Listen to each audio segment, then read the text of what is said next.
YouTube,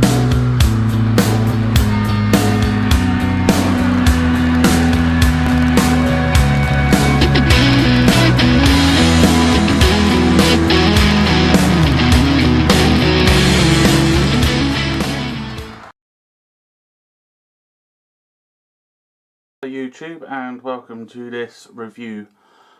Today we're going to be looking at a Loco that is currently found on the British Rail network.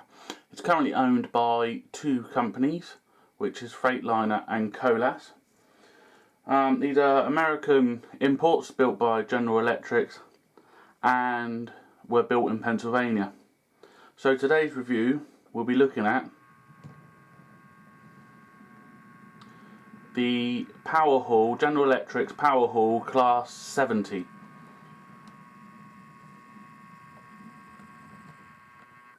Okay, so the Class 70 was built by General Electric in Pennsylvania in the USA. The build date for this Loco was 2008-2014. In total there's 30 of these Class 70s around, of which one later on we'll go into detail why it's not. As you can tell, it's a Coco Loco with wheel configuration with 3 at the front and 3 at the rear. Okay, so the Class 70 is a 6-wheeled Coco mainline freight Loco of the General Electric's, with the sake we do GE, Power Haul Loco. Built in Pennsylvania, the first order was initially done by Freightliner, which was for 20 Locos with an option for 10 more. And this was to sort of work mainly on the UK network, making it the first Power Haul type engine to work on UK rails. In 2007, Freightliner UK, with partnership with General Electric, announced a Project Genesis. This was for the 30 Locos, as we've already said.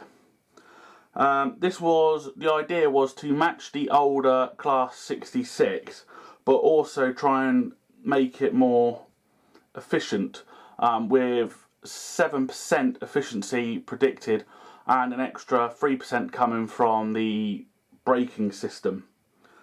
The Class 70 does meet the new EU emissions rule. It was originally speculated that the Class 70 would take the TOPS class number of 68. However, this was not, and they become the Class 70. Now, the 70s and the TOPS system was meant to be for DC Locos. However, for some reason, this Class 70s have become this. The design is very, very similar to a Class 58. Sadly, I haven't got one to demonstrate the thing, but if you go on Flickr or Google, type in Class 58, you will see it. The design is similar, has the narrow body with fatter cab ends, as you can see here. It's a narrow body and a fatter cab end, and to enter the cab you enter via the back here. Also, the design of the cab was incorporated by the drivers, and this was to help make it more comfortable Loco. And to make it more comfortable, they have installed air conditioning, just making it a general better outcome for the Loco and for the drivers, shall we say. So yeah, that's general a bit about the design. Obviously General Electric, most of the power to save it has come from the braking system, which I'll demonstrate later on. Okay, a bit about the Locos when they arrived. In 2009, the first 2 Power Haul 70s arrived on UK shores. This was 70001 and 70002. And tests were carried out with these, and during testing I think people could say they were actually quite successful. With 701 was hauled a 30 wagon train which had 60 ISO containers, and then 02 decided, in testing, it was going to haul a 19 hopper 1,300 ton coal train, which I think it's not bad going. 2011 December, 4 more arrived. However, go back a bit, January 2011, 5 more arrived at Newport. That's numbers 8 to 11. They were offloaded with no issues. However, number 12 fell 20 metres back into the hold of the ship. Subsequently, this was then taken back to the USA and has no longer been seen. So that one, if anyone's got pictures of it, well done, because you'll never get any pictures of it again. 2011 December, 4 more arrived in the UK, and that really subsequently was the whole fleet working solidly on the British network.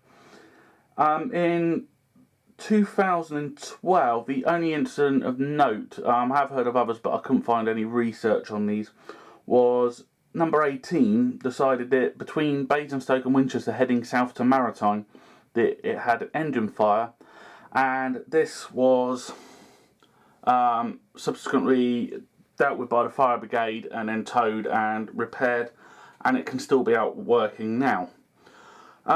2013, Colas Rail agreed to take on 10 more Colas 70s to up their fleet. This was also to include 70099, which was a Turkish demonstrator, which those who might have seen it was in the nice sort of BR green colour with the yellow ends.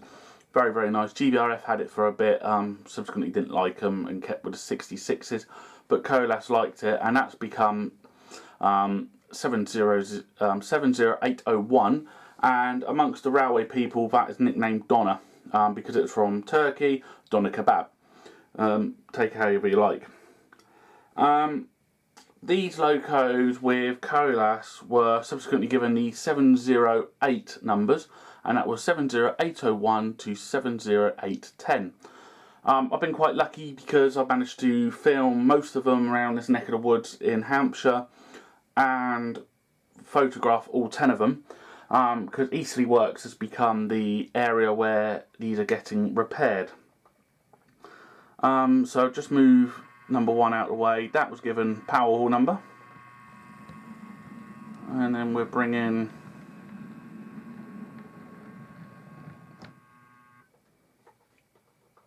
which I've gone for is 70808, aka Bob.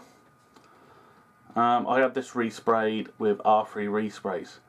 There was slight modification with an air duct on the side for ventilation to try and stop this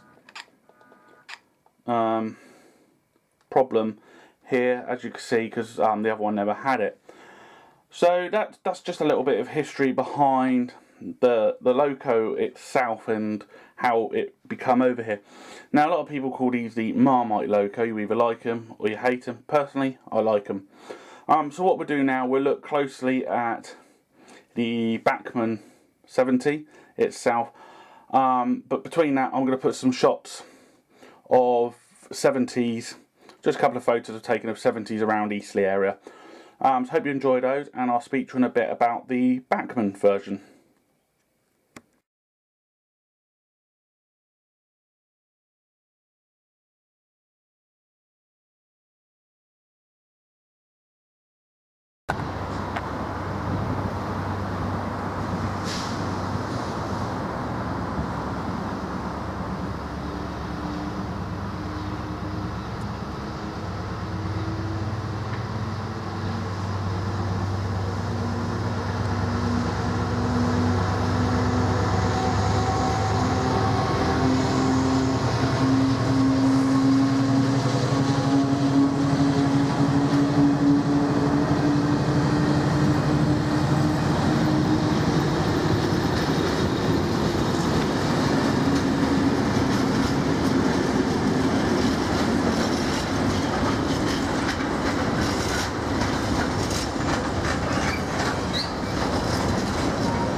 Here we have Bachmann 70. Decides to go off on its own. This is 70001, named Power Hall. That was named in Leeds. So this was one of the first ones over. The detailing on them is pretty good. Can't really complain. Detailing just looks as they do in real life. Seen this one a number of times. So what do you get for your money? You get Dcc Ready. Now, the downside to having it Dcc Ready is going to chip it, because they are a pig to chip. Underneath you've got a couple of screws that are well hidden behind the bogies. So first of all we have to try and fight to get the screws out. Once you've got the screws out, then you've got to push the ends in to pull them out to then chip it. Now what I've found with 7003, the end now become loose and won't go back in position. Now whether this is a design fault I don't know, and same with 808. What else they did? They're very, very, very smooth runners. Apart from 808 at the moment, it's been a bit temperamental on this layout for some reason. When it's going slow speed, so whether that needs another clean, I don't know. Yeah, they pull a good load. I've got 10 hoppers on the back of 808, and that pulls it very, very well. They're very, very smooth runners, as you can tell, and low speed good apart from that one.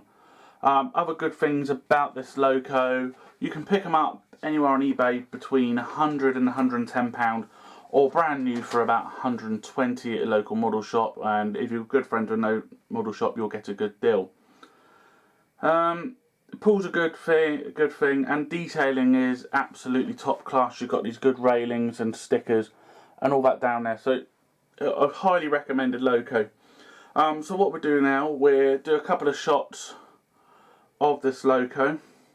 Hope you enjoy this little review and a little background behind this Class 70. Next on my list will be the Class 66. So that'll be next month's review. Please comment and subscribe, and hope you enjoy the little bit of running footage of these Locos. Thank you very much for now, and you've been great. Cheers.